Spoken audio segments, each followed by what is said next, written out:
before we hook up the pumping unit and have it go. And there's no gas in the system.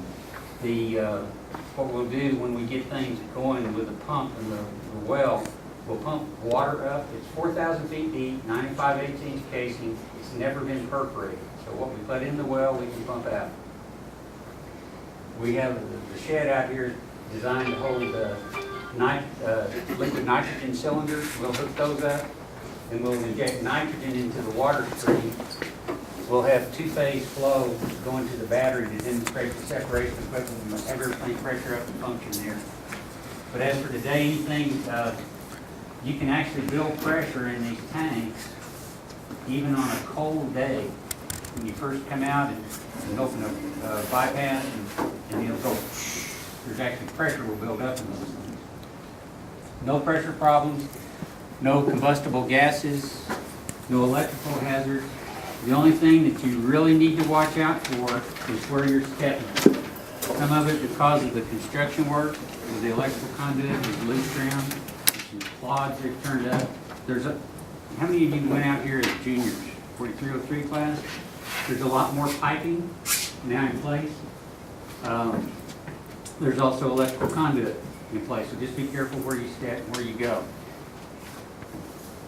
When we're going to go on the tanks, where you look at the thief hatches and how they're plumbed up there on top. Please hang on to the guardrails as you go up.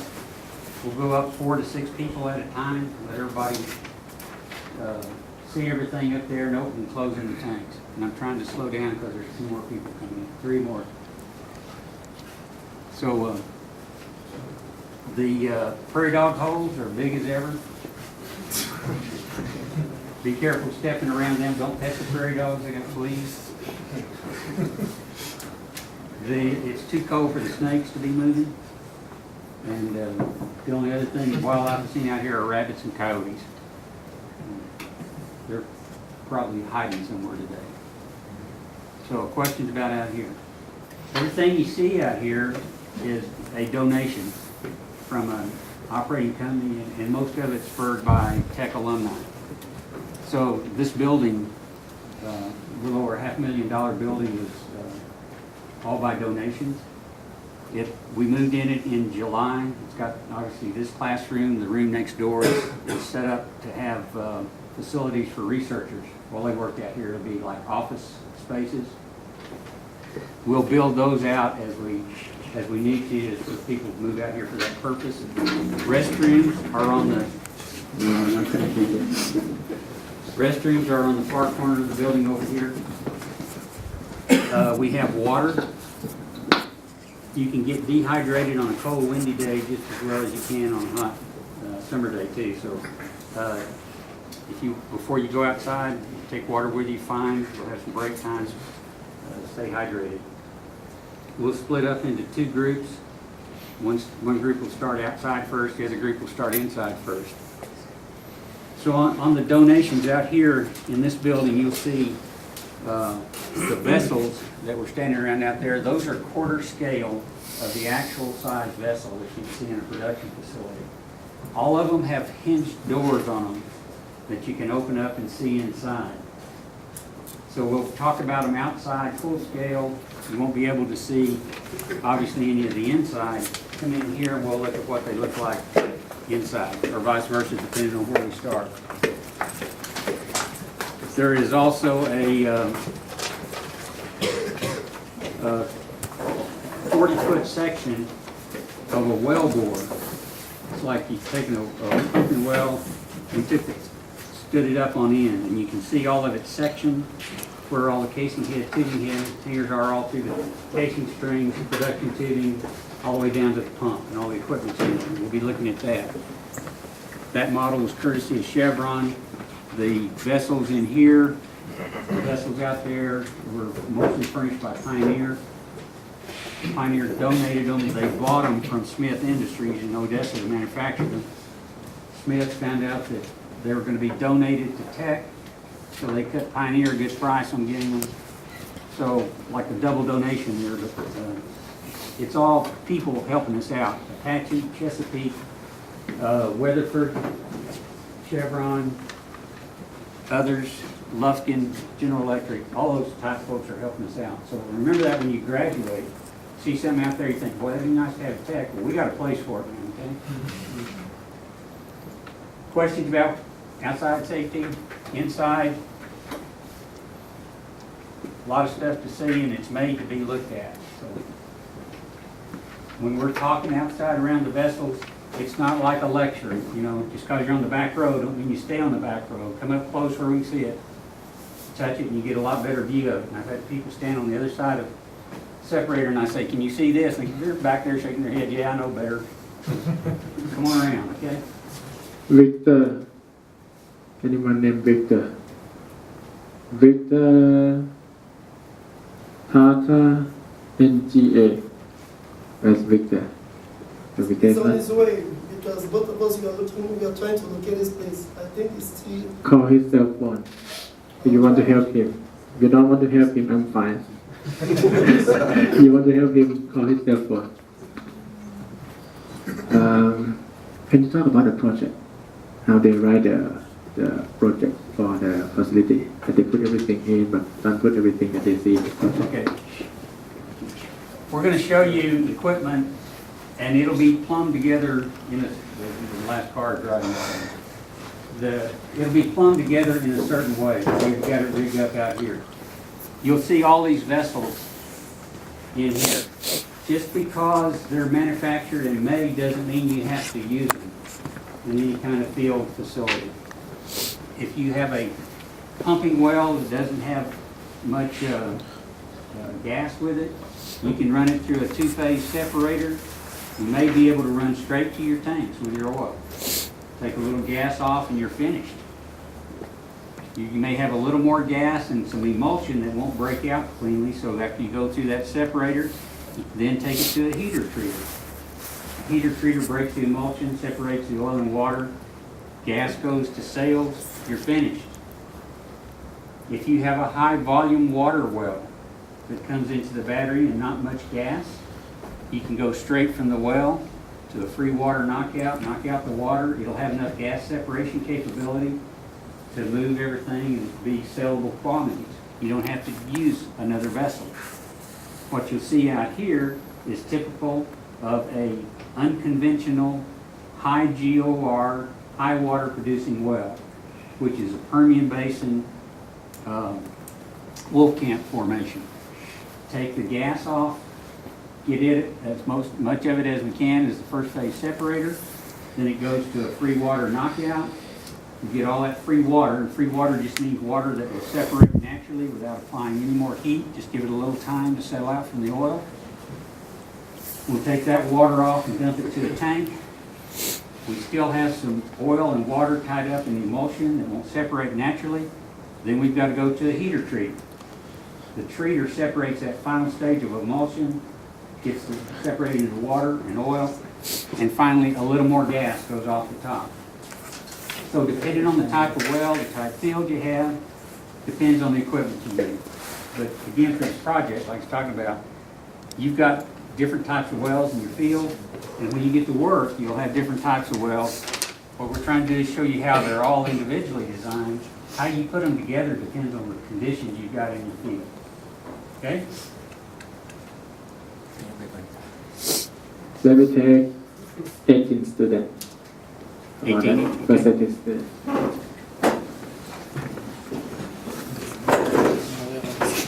Hey, stay steady. Stay. Do you want to go with that too? Or you want to stay? COVID-19. So from you Ask Mr. Bullet. and the first row. Mr. Bullet? Hang on, stay steady. And the back row, do you have any extra go with Mr. Bulat. He will do the outside first. Okay? What do you For need? those of you who do the inside one, take it down. Relax. Everything's going to be fine. But you do outside, right? From here, you at the back row. The back row, you go outside with Mr. Bulat.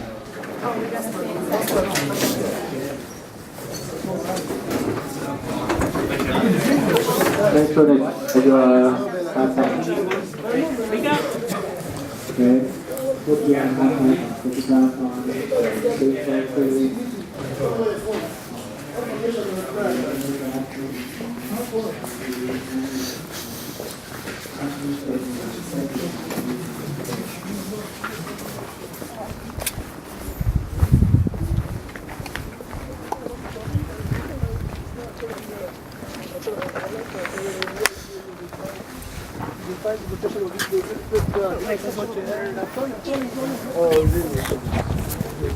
It's true. Those don't look like steel toes. You call the police.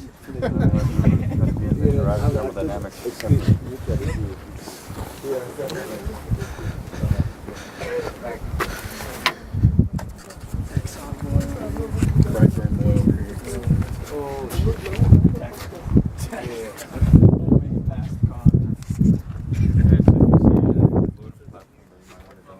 Oh yeah.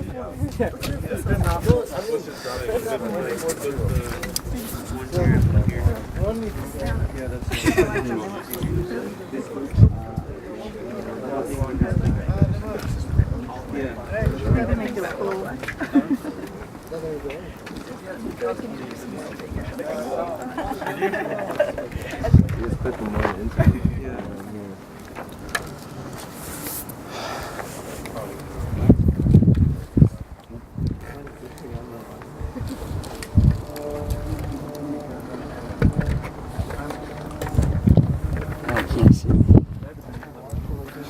It's like this. Oh, you gotta have the front. This is in the front. Or is that in the back? I don't know.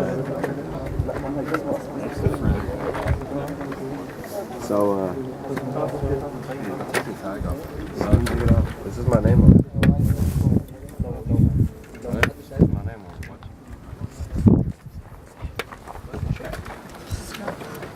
it. So, Yeah. That's a yesterday job. all right. Okay, we'll, Let's make this one. it's a lot warmer than it was at 9 o'clock. Y'all are good, you're smart. Okay, we're gonna start over here at the well first, all right?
casing.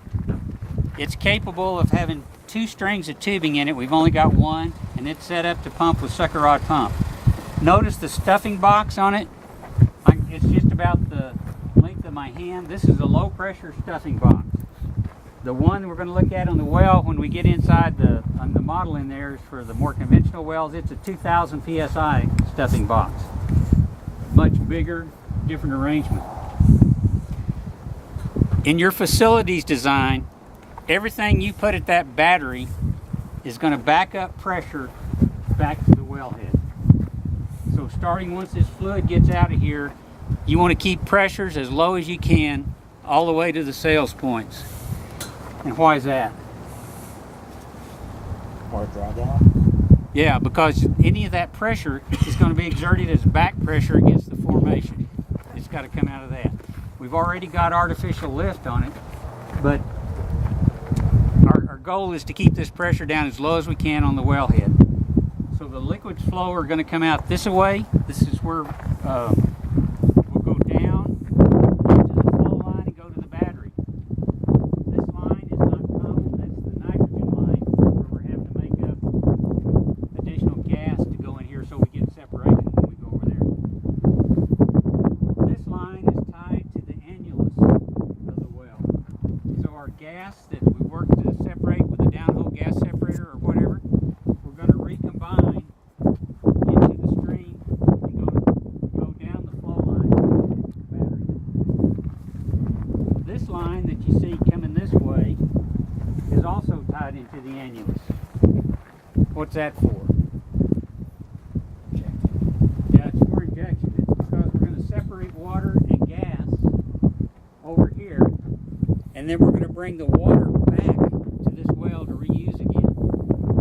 This is not a hookup you would see in the field, not in the same well. You can have a line coming in for injection or a line coming out for production, but you don't usually see one in the same. So we're using this well for our producing well and for our injection well. This is all steel pipe.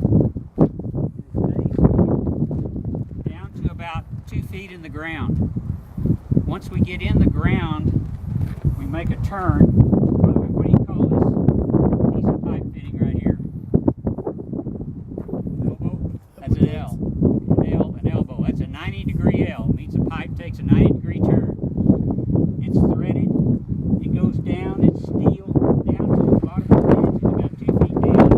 Once we get down, we put another elbow on it, and then we connect to this pipe you see spooled up there.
Okay, two lines disappeared in the ground over there and they reappear here.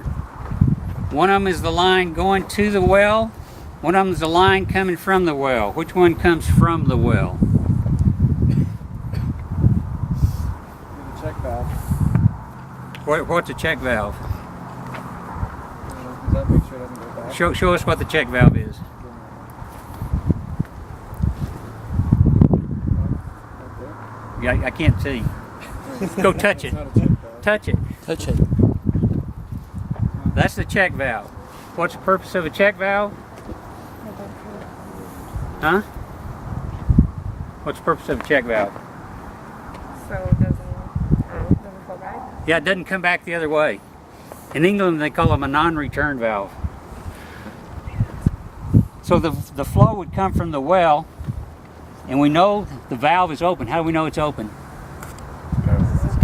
Yeah, the handle's parallel to the flow stream.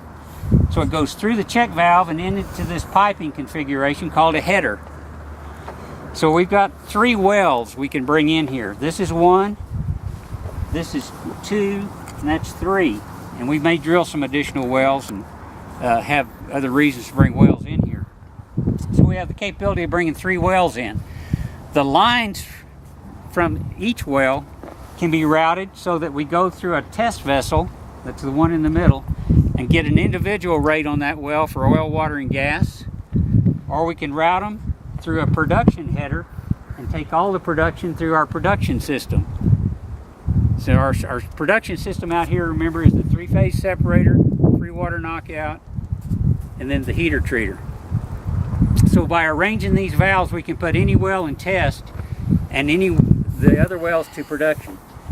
So if you look at these valves, switch them where all the wells would be in production at the same time. These valves? Yeah, you got 3 wells. All of them need to go into the separator. So you would switch it like this? Go ahead, switch them.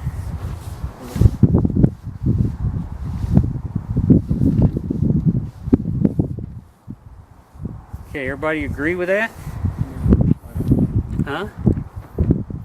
Yes. Where does this line go? Where does it? Look, those are another. Follow it out. It's okay to touch it. You can go over and touch it, walk it where you need to go. This goes towards this area, towards this area. It goes to the test separator.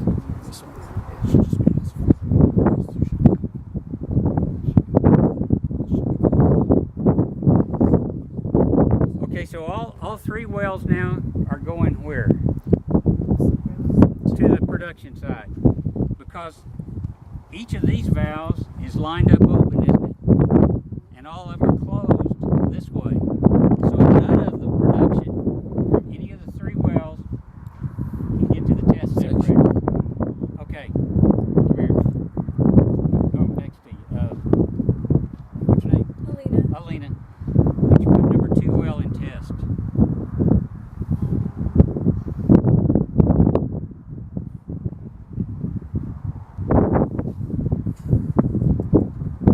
So you would close all these, right? And open this one. Go ahead. Okay, you got it open.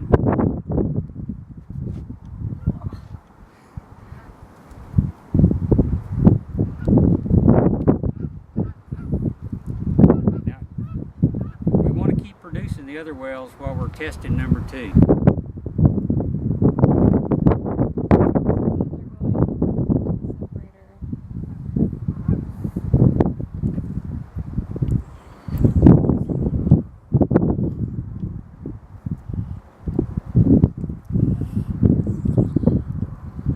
Okay, think that's it? Everybody agree with her? Can we produce and test at the same time? Do what? Can we produce and test the same well at the same time? You could turn it through both vessels at the same time, but it wouldn't do you any good. Yeah, you want to find out how much you Yeah, produce from we're trying to find out how much fluid this well is making, so you got them set right now. It can't come to the production header. We've eliminated it going over here. These 2 wells continue producing while this well is going to the test system. And that's what a production header does for you. Make sense? Now, you can have 20 to 25 wells coming into a header. And so if they're all manual, you know, you got to watch them that. They make what's called a three-way, two-position valve. And it will just open a port, go to test, close a port to go to production. And those can be set electronically so they can be done remotely and do well testing. How often should we test a well? How often? Okay, you may have state regulations that say you have to show a test every month. What if you're the reservoir engineer and you want to see where a water flood front is going? You want to test on a particular well. So you may test it very frequently at first to see if the water is increasing. You can get tested on random intervals, and then you may have to also satisfy some kind of state requirements for testing as well, state or federal. So your well testing is dependent on those parameters. It may be you have high pressure wells and low pressure wells. You don't want them all going through the same system. You'd build separate headers to direct those flows where they need to go. You may have too many wells coming into a battery where you can't test all of them if you only have one test vessel. So how do you get around that? Put in another test vessel. Now you got two vessels to test them through. And so you can get a lot more tests done in a given time period. Okay? Let's follow the production stream through the production system.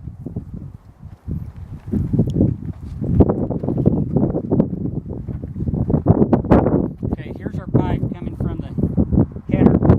It'll go up into this vessel. What kind of vessel is this? Yeah, what kind of separator? Vertical separator. This is 30 inches by 10 feet. Production goes in this way. Gas will go out the top. So that's this line.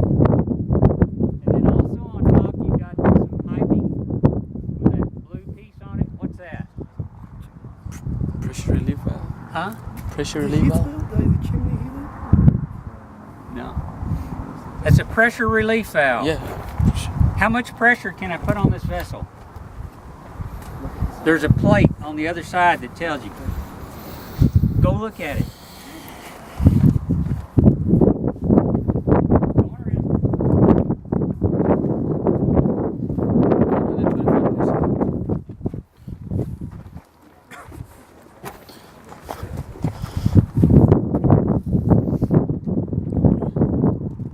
Can everybody see that plate?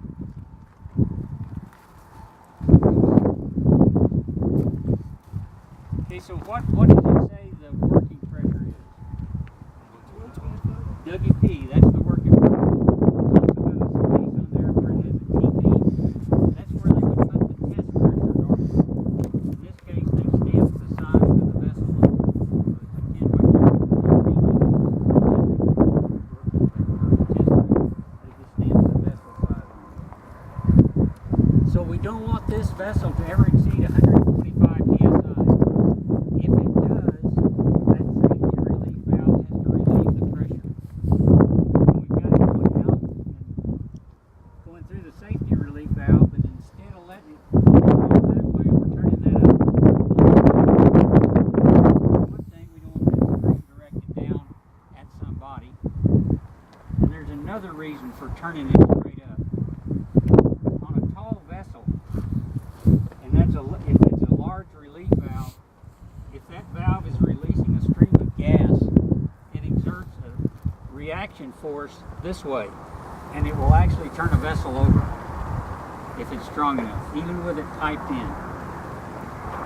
So you want to direct those straight up.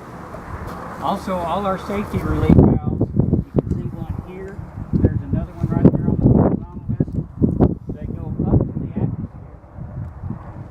If you work for a company, they may have a company policy says we're not going to vent anything to the air. So we're going to take all those safety reliefs and pipe them to a tank, a big open top tank where they will collect the fluids. The thing you don't want to do is put back pressure on the safety relief valve. It has to be able to go to atmosphere. So whatever piping you put up there to take it to a centralized tank or whatever, it has to be big enough to not let that pressure build up against that safety relief valve. The other thing see the green piece, the 90-degree green? a hole in the bottom of it that's been drilled in there. Why would you drill a hole there?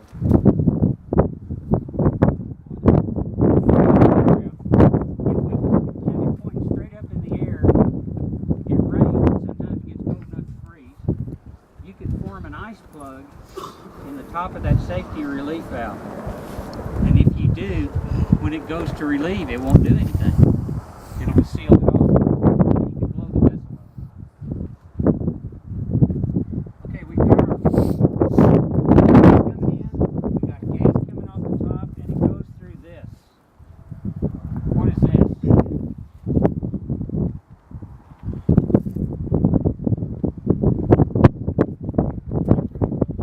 It's a back pressure regulator. So it holds the pressure on here on the vessel that we need, get enough force to push the fluids on through, and then it allows us to go into our gas collection line. This line runs all the way around the battery, and all of the vessels where we take gas off the top, we tie into this line. And the pressure in here is dictated by our contract with our gas sales. It's going to set the pressure back there, so we have to have enough to get into the gas sales line. All our gas lines are tied together. To get the fluid out of here, we've got oil and water in here. We've got a float inside this vessel, just like commodes, ball floats. So inside here is a float. As that fluid comes up, it's going to raise the ball up. As it raises the ball up, it'll push this down and open the dump valve. Then as it's dumped the fluid out, the ball will tend to go down, and as it goes down, it closes back on this valve. And so this float works up and down to regulate the flow into the next vessel. That's a simple mechanical latchet. And this one's not a real heavy float. You move it pretty easily. So now all our fluid's going through the dump valve and into the free water knockout. Let's come on this side of the water knockout.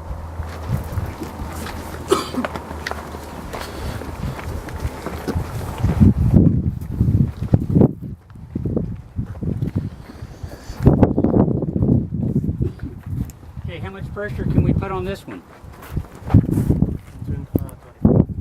125, so these two are still rated the same.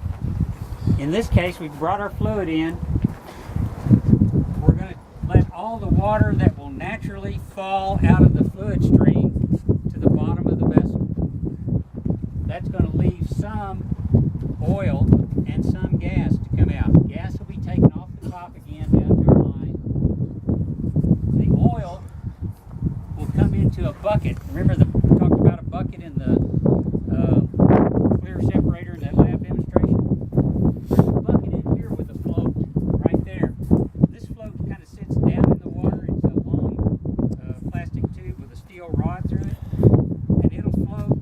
And as it floats, notice there's a gas line, this tubing coming off the top of the vessel. That gas goes into a regulator right here. And as this float moves, it lets gas, more or less gas, out of that regulator to act on this diaphragm. This diaphragm pushes a seat on this dump valve to allow the emulsion to come out, the oil to come out. And so as it moves up and down, it regulates fluid here. And where would we go with the emulsion that we get? To the heater treater. So this line should go to the oil inlet line on the treater. And come down on this end. And let's look at the water dump. So this one works the same way. We've got the, come on around where you can see it. We've got the big ball float in here. But somebody come move this one. Come on. Clarence, right? How do you make that one move?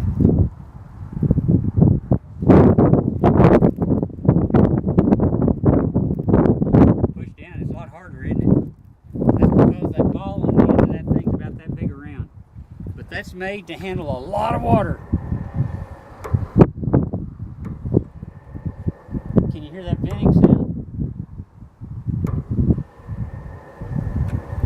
That's just from air pressure. And so as that floats, it's going to open this valve up, and this will go down to our water line. And this is our dump valve for the water coming out of the treater. They tie together and go to the water tanks. The first 2 tanks are water, the next 2 tanks are oil. Okay, so we've got our water, free water that's going to come out. It's going to the water tank. The emulsion's going in the treater. Let's look at where it goes in the treater on the other side.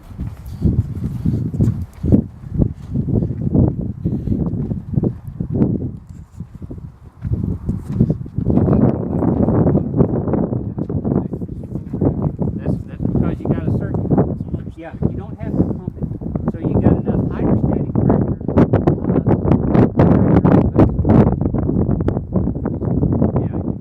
you would want that separator operated at low. It may be at like 30 psi, and then you'll have 5 psi pressure drop between those vessels.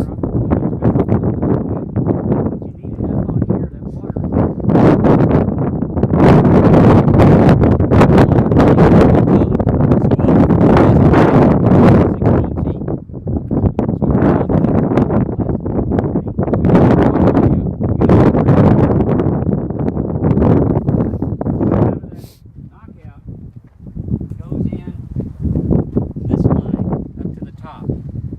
Very top of a heater treater is a small separator. You'll see that inside on the model. It's plumbed inside with a pipe that the emulsion goes in the top. It's a welded steel plate that has a pipe on it. That pipe lets that fluid hit that plate. Gas can escape out the top, and then the fluid comes straight down the treater all the way to the bottom. We want the fluid all the way at the bottom because that's where we got our fire tube. This is where we're introducing the heat. This is a tube about 12 inches in diameter. It goes in the vessel until you turn back out. It goes to the exhaust, the chimney. This firing heat right here is actually like inside that burner tip. It's like 2,500 degrees. But it will heat the water bath up. We've got a regulator on here tied to a thermocouple up there that regulates how much gas to let in there to let it burn. And we preset the temperature. And so like 140 degrees is a normal setting temp or less. We'll heat that emulsion up as it comes across that fire tube and let the oil float out until it hits an overflow point right up there. That's where we'll take the oil off. The oil comes down, and when that column of fluid gets high enough, it'll offset this counterweight. That's holding this valve closed. So as that hydrostatic head pushes on this, it opens this valve. And it lets oil flow to the oil tanks. Notice there's a gas line also tied in here. The gas line ties back into the gas system. And it puts the same pressure on the diaphragm as is on the vessel. So those pressures are equal on the gas side. The only thing that will make this open is the hydrostatic head of the oil. And it's the same way on the water leg on the other side we'll look at in a minute. So we've equalized these pressures. Speaking of pressures, how much pressure can we put on the heater treater?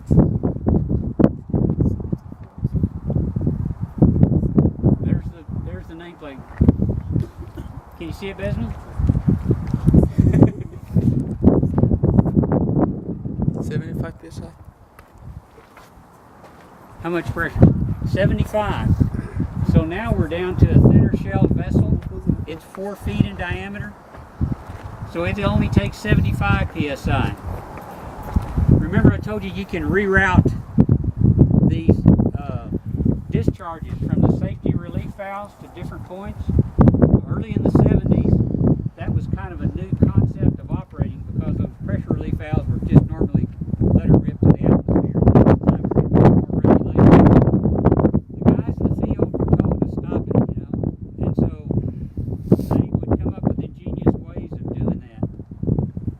They didn't call the office and ask the engineers, though. In one case, they ran that discharge from that safety relief valve all the way back and put it in the gas line. It's blowing gas, relieving pressure. I'll just put it back in the gas line and sell it. Right? Makes sense? What happens if the gas line is what's causing the high pressure? Yeah, it's trying to relieve pressure from the wells into a line that caused the problem in the first place. So when that happened, this vessel continued to fill up and continued to build pressure. It blew this flange out. It actually blew this piece of steel like right out in the pasture. Ripped the seam on it. It can happen. I know it doesn't seem feasible. You can do that, but it can happen. Lightning strikes are bad on these things. They'll set some type of lightning strike close to this. Will set one of them on fire, and they'll launch it like that. Pick up there that far away, even with the piping attached to it, will blow up. A lot of force, a lot of energy. Okay, so we take the water out at the bottom of the vessel, and it comes out over here. So come on over here. This is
know the size of the opening in there. We know what size the pipe is around that opening. So we can get a differential pressure. We can get a static pressure. We know the makeup of the gas. We put a thermal couple in here to get a temperature of the gas. With all those in combination, and there's a formula about that long, calculate the volume of gas going through there. So it depends on, the flow will go this way. It depends on how much pressure drop we create. So the orifice is a small opening inside this pipe. To get to the orifice, this is called a junior fitting. Junior just fell on the ground. Pull this out. And then the orifice plate is on a holder that slips in the line. So this is the actual orifice plate. This is a 2-inch run, and this is, I think, a 3/8 inch hole. So what do you all see from this side looking at it? Just looks like a hole, piece of pipe, right? Does it look like that to you over here? Huh? Does it look a little different? Just a straight hole through there?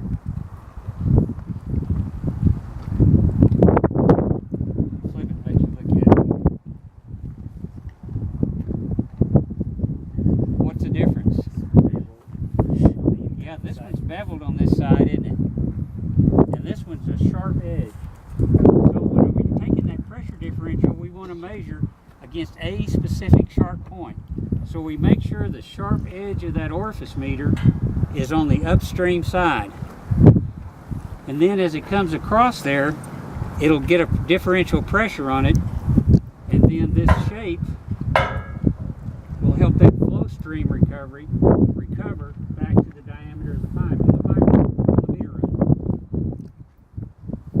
This is your cash register for your gas. This is where you're selling it. And so all of this needs to work to the benefit of the producer. If this orifice plate becomes warped, if it gets a nick or ding in it, if it gets built up around it, it will not read accurately. And almost any problem associated with an orifice plate will benefit the buyer. It'll make it read less gas than what's actually going through there. So this is the part you really want to keep in good shape. And the sharp edge always goes upstream. Sits back in the pipe. We want to always have a differential pressure across there that we can read in the charts. And that differential pressure needs to be such that we don't overrange the chart or underrange it. So now the plate's back in there, ready to work once we tighten it up. On the chart over here,